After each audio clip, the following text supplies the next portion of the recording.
It's not only competitive, because you said that, it definitely is competitive and it's getting more and more competitive, but it's also patients are much more critical because of the amount of money that you're talking about. Yeah, you weren't committed to it. You had Jenny at the front desk answering the call the same way that they are for new patients for hygiene. You get to see people's lives transformed from dental in a way that you don't get in the GP side, right? So like if I'm in pain, you get me out of pain, I'm like, thanks doc, you're the best, right? When someone can't smile or can't eat and then now they can, it's crazy. And you're not really going to get that from just general dentistry. Welcome to another episode of Dental Marketing Theory. I'm your host, Gary Bird. I'm the founder of SMC National, where we help you create, convert, and close more new patients so you can grow the way that you want. And today I have a doozy for you. Greg, who's the principal at Dental Consultant for You, he's going to be sharing his recipe on how GP practices are adding full arch cases to their practices and how he comes in and supports that kind of growth. You're going to want to stay tuned for this one. This is a special episode, and I think it's going to be applicable to a lot of practices out there. Stay tuned. All right, Greg, so why don't you tell me how you got into the dental industry? Yeah, it's a good story. I kind of backed into it, after a number of years in rental car, learned all about the sales process from Frontline Performance Group, and they were fantastic. And I was looking in medical and happened upon a dental opportunity and went for the interview and was asked by my first boss, why you over people who have tons of dental experience?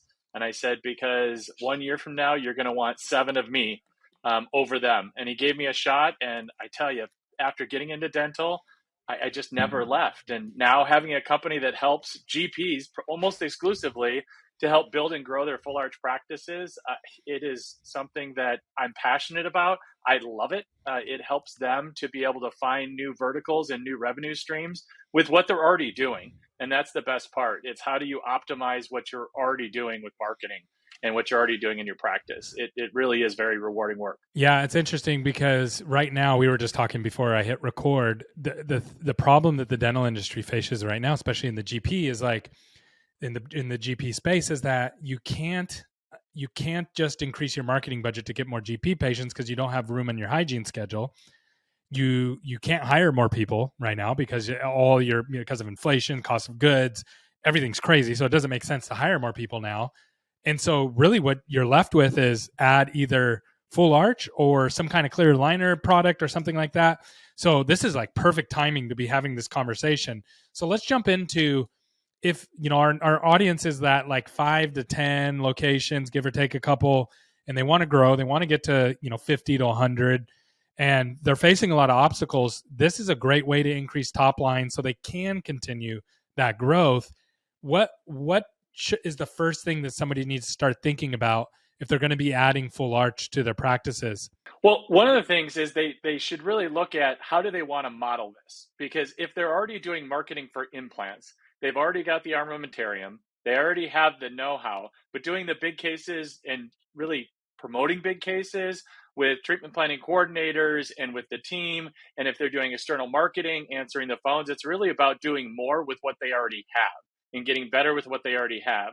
Now, on the clinical side, if they don't know how or they don't have the personnel in order to do the clinical aspect, well, there's ways to get around that too. I mean, you can bring in a hired gun. There's plenty of practices I work with that bring somebody in to do that for the time being or for long term. So set that piece aside. It's really about, do you want to? And if you do, learn how to do it really well. I mean, the playbook is something that's critically important. Having the right financing companies in place, having all the tools in place so that it's repeatable, and the pipeline management is good because it's super competitive in the full arch space. Yeah. You have a lot out there that are going after it. So it's really about putting all the tools and resources in place and saying, yes, I'm going to do it, not, well, I think I kind of sort of maybe wanna. You have to know that you want to do it and then committing to do it. And those are really the clients that I've been working with and helping along the way to really go at it full bore. And the amount of return that you can get when committed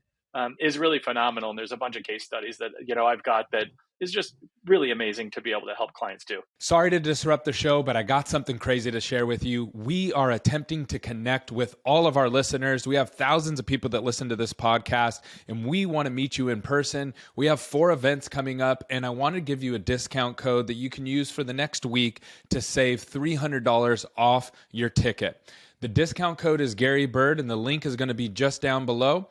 You can also go to smcnational.com/events. I hope to connect with you in person and help each other grow our businesses. Can't wait to see you soon. So it's not only competitive, because you said that it definitely is competitive, and it's getting more and more competitive, but it's also patients are much more critical because of the amount of money that you're talking about. So if someone calls and needs a filling, or they have pain, or they even if they want to get like even braces or clear aligners, I should say, that's fairly easy, right? Like the conversation's fairly easy to have. You don't need a ton of skill sets to be able to have that conversation. Pretty easy to train that. Full arch, on the other hand, they're going to ask you a bunch of questions, and it's going to start on that first phone call or that first virtual consult. And then it's going to happen all the way through the process, where they're going to have tons of questions.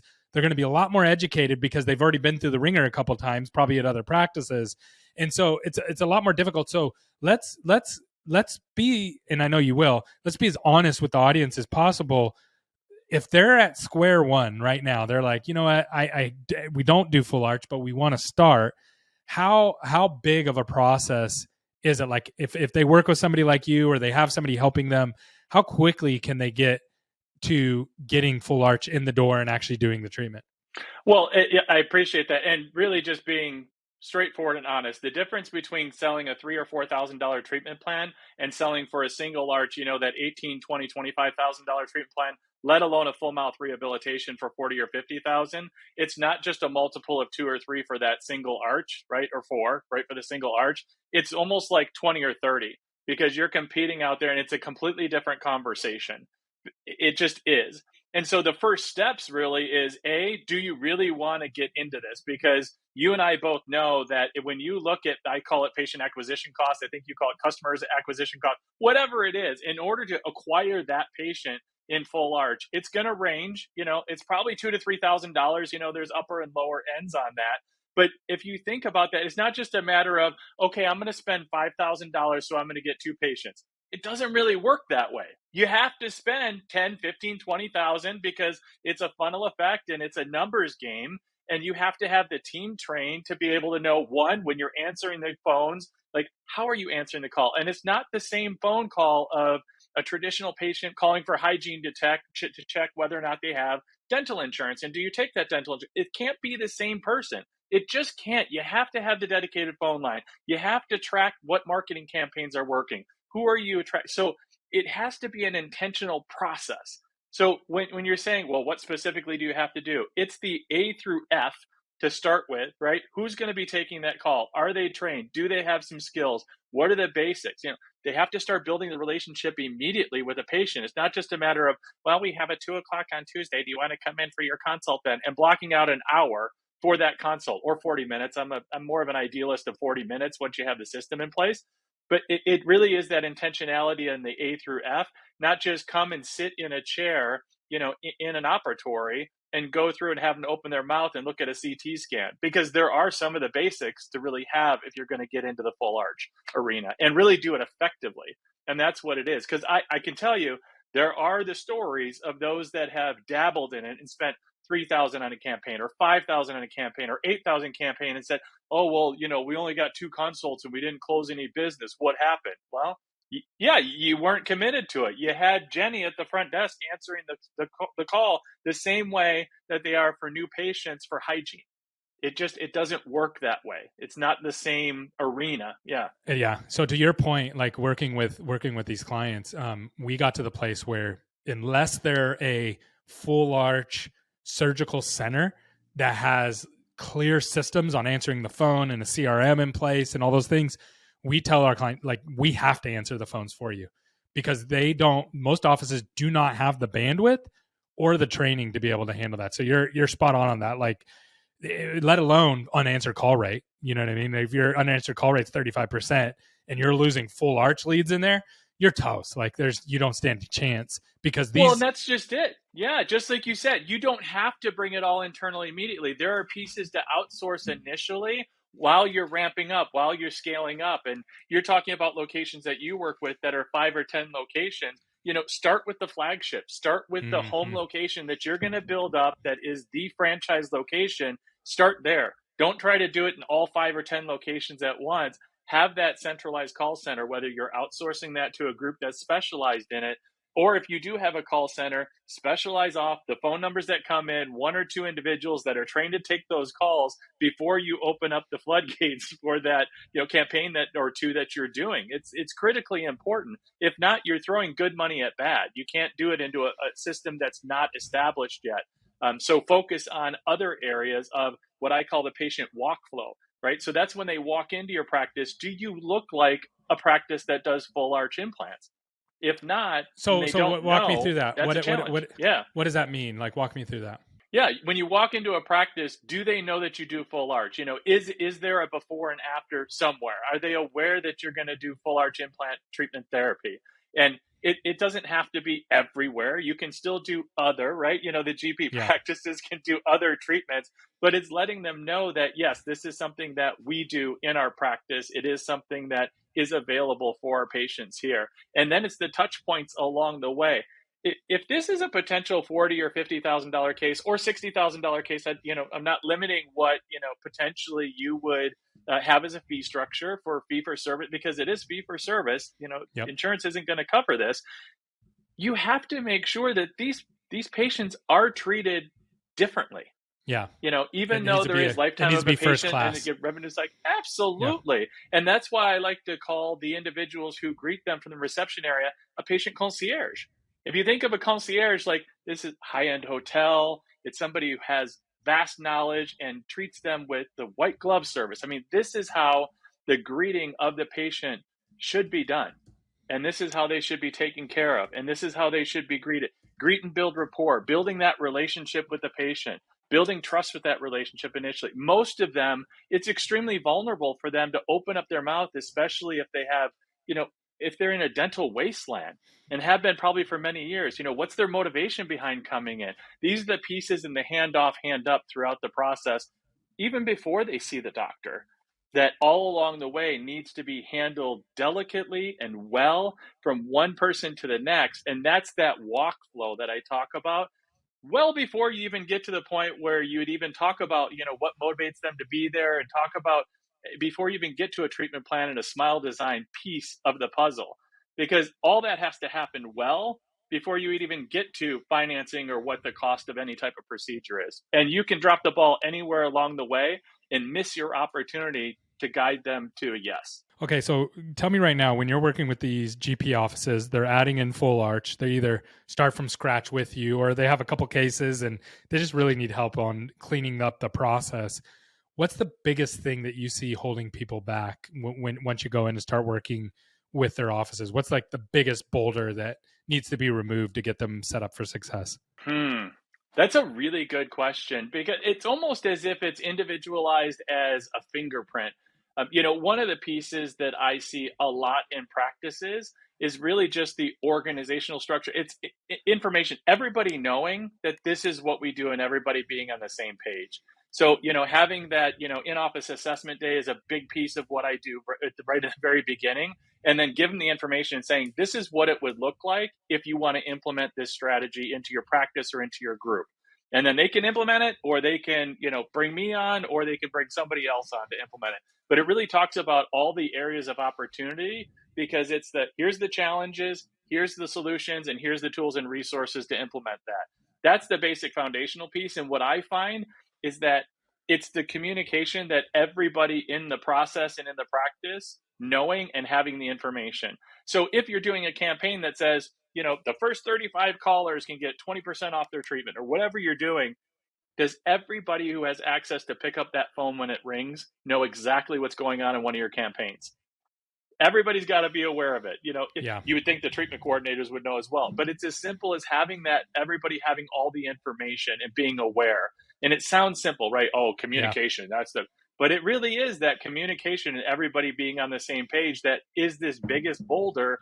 Even though you have, comm logs and notes and patient charts and all of that, it can be as simple as a Post-it note following a patient through. If they tell you on that phone call, what's the motivation for coming in? My daughter's getting married in December.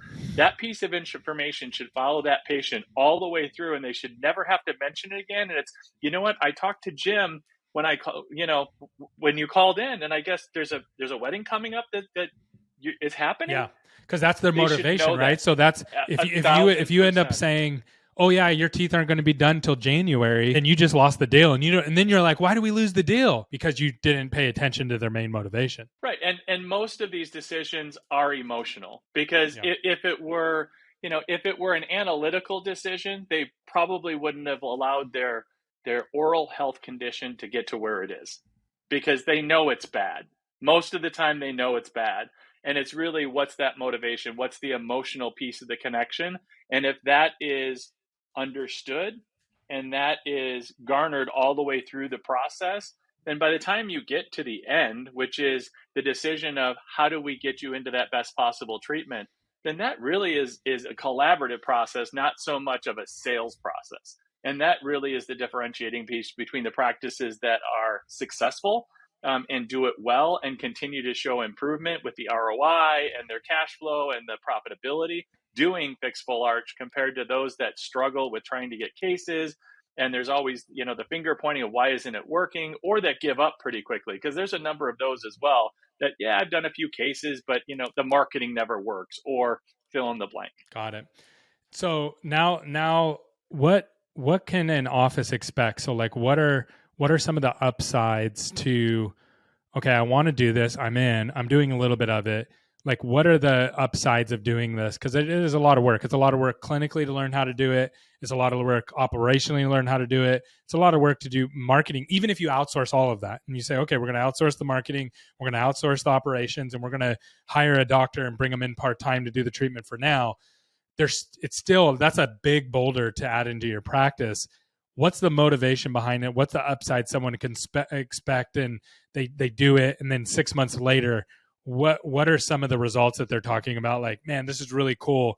This is what my practice looks like now. Yeah, I mean, the obvious one that most look at is, wow, if I could put full arch in my practice and I did one case a week, right? And if you're talking about doing a single arch and doing, full mouth rehabilitation, so 2 arches, and you take the averages, so each case start, if you will, in full arch is about 28,000. You're thinking, wow, if I'm doing one a week, I mean, that top line production, that's another $100,000 top line production. And this is just like baseline starting. That's a small dental practice, right? That's a small dental practice it really by itself. is. And so people look at that as, a motivating factor. What I tend to look at is, yes, I mean, and you can build and make that an ever increasing percentage of top line revenue, for sure, 100%.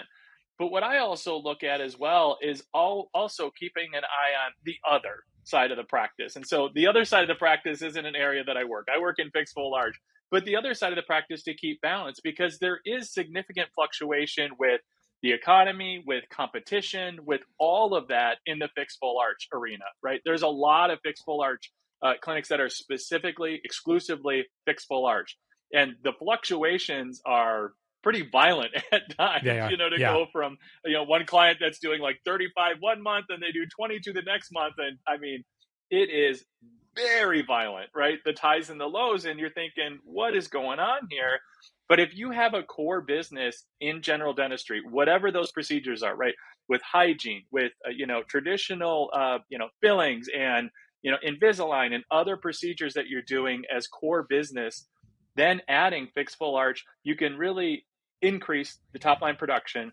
The ROI can be very lucrative and can be a nice supplement into the overall productivity and the ROI, and obviously the EBITDA and everything else in your practices. Yeah, it's huge. Which can long term be very attractive to new associates coming into your group, new practices wanting to affiliate with your group, especially if you're growing. And you started out by saying those are 5 to 10 locations that are looking to expand into that 30, 40, 50, 100. So it really just depends on the vision of the group as well. And that's where I do the free consultation to talk and say, where do you want to be 3 to 5 years from now? Like, what's your motivation for it? Because that really determines whether or not there's the intentionality and whether there's the commitment, because you have to have the commitment if you want to be in fixed full arch. Yeah. The other thing that I've realized when talking to the doctors and the treatment coordinators too, as a huge added benefit, is you get to see people's lives transformed from dental in a way that you don't get in the GP side, right? So like if I'm in pain, you get me out of pain, I'm like, thanks, doc, you're the best, right? When someone can't smile or can't eat, and then now they can, the reactions that I've seen, and I've seen people record them and all those kind of things, it's crazy, and you're not really going to get that from just general dentistry. This is like life transforming treatment. So it's not only best revenue wise, it's not only best to create more of a stable business, more of a secure business. It's not only best for you when you go in the future as you grow and you're going to grow your business, you're going to grow, bring in associates, eventually going to retire, sell maybe. It's best for all that. Plus, it's the biggest impact as well. So I think that's pretty cool. Well, Gary, and you tie it back, right, with the motivation and the emotional piece, right? Because if there is this desire to, whether it's, somebody's motivation is, you know what, I'm really tired of my sister Mary always picking on me that I haven't smiled in the last 10 years in the holiday pictures or the family get together, or it's, my daughter's getting married or somebody's getting married in December, and being able to deliver that when they haven't had this bright, big, beautiful smile. And it ties into why everybody in the practice, from the dental assistants to people working in the lab, to front desk, to treatment coordinators, to people answering them, everybody in the practice, not just the doctors, right? Of course, the doctors, but everybody in the practice being on the same page, because those capturing the moments, right? The moments of delivery of, even if it's the temporary prosthesis, right? That's being delivered, right? That moment can be so emotional, that capture. And it doesn't happen every time, but certainly the number of times that it does, to be able to capture that moment and use that and share that, it can really emotionally change members in the practice and give them a sense of purpose of what they're actually doing. And that's what really drives me in the fixed full arch. And that's why the last 9-10 years, it is very impactful to be able to see that transformation and how it really impacts people's lives. And not just the individual patient, but to see loved ones that, are Yeah. impacted by it and delivering. And that's why it's always meeting the patients where they're at, because they may want a specific prosthesis, a specific, set of teeth that I want Hollywood white. And you're thinking, man, that's way too bright. You don't want that. No, I Yeah. want Hollywood white. And they'll go Hollywood white and they get it delivered and they love it. And you're thinking, that's not my personal choice, but it's not about us. It's about the patients and what do they want. And like with treatment coordinators, and it goes back to what I said there. It's what's the motivation of the patient for being there and being able to meet the patient where they're at, because then we can meet them and help them to get to where they want to go. And that's how we make the case happen, right? In fixed full arch. And that's why it's so critical to walk alongside practices, and why I love to help them to be able to add this, or to be able to add to what they're doing. If they're doing, 3-4 cases a month, one a week, and they really want to do a lot more because they know how impactful it can be to people's lives, how it can help their business, and how it really changes their entire group. I mean, one of the big things that I've done in my career in dental is to be able to help businesses understand what's the critical mass when to bring labs and bring that work inside into a group and create the hub and spoke model. So these are the business decisions as being a business partner. So it's not just an outside consultant to a practice or a group. It's really being a business partner, bringing that industry knowledge. And if I don't have that particular lane, it's bringing in people that I know that can really help and bring their expertise. And so that's really being a connector in the industry too. And that's something that I really enjoy, and why I believe that individuals trust me, and why my business is all about referrals, not so much about marketing. No offense to you and the marketing people of the world, but it's really totally about, helping people and then spreading the word about what that looks like. And referrals are everything, right? It even is in fixed full arch, right? Because yes, external marketing, critically important, patient acquisition cost, but then the reputation and delivering those smiles and capturing it, being able to utilize that, because that creates that emotional connection and helps patients to get to their yes and the motivation why. And that's what's most important. And let's face it, doctors are busy. They're running a practice. They're also clinicians and so many other things. And being able to help them with an outsider's point of view that has industry experience, that's the perspective that we bring that work in the space. I'm not the only one, right? But that we bring and are able to help to bring some perspective with and to them and their groups. Wow, this has been really, really good, really, really educational for me, and I'm sure for the audience as well. If somebody has more questions, or they say, you know what, this is something that I'm been considering, and I want to see if I can get set up and get my practice set up properly, what's the best way to get a hold of you and get in touch with you for that? Yeah, a couple of different ways. So Greg Essenmacher on LinkedIn is a good way. And you go to my website at dental consult, the number 4 and the letter u.com. So dentalconsult4u.com, or pretty much just about every show I tend to be at for sure. Or I'm sure you'll include in the show notes here, and we'll make sure that people can link through. Click the Pretty link easy below. to find. Yep, Absolutely. absolutely. Appreciate you including that. Yeah, I appreciate the platform to be able to talk about it. I've been passionate about it for a long time. And just a little side note, one of the big reasons why I'm so passionate about fixed full arch is that, my mother grew up on the farms in the thumb of Michigan, as my dad did as well. But my mother and her family, they didn't really take care of their oral health, and she was in full dentures by the age of 18. And she passed when I was really young. That's not the point of the story. The point of the story is that if she were alive today, I absolutely positively would have made sure that she could get this treatment therapy so she could bite into an apple and eat pizza in front of the grandkids. And so really the driving passion is really something that I see and that I share with family members of mine, to give them back their functionality to be able to chew and eat and live a full life when it comes to being able to do that. Being able to share that with clinicians is really a driving passion of mine. So I appreciate you allowing me to share that. Absolutely. Great job today. Thanks for coming on.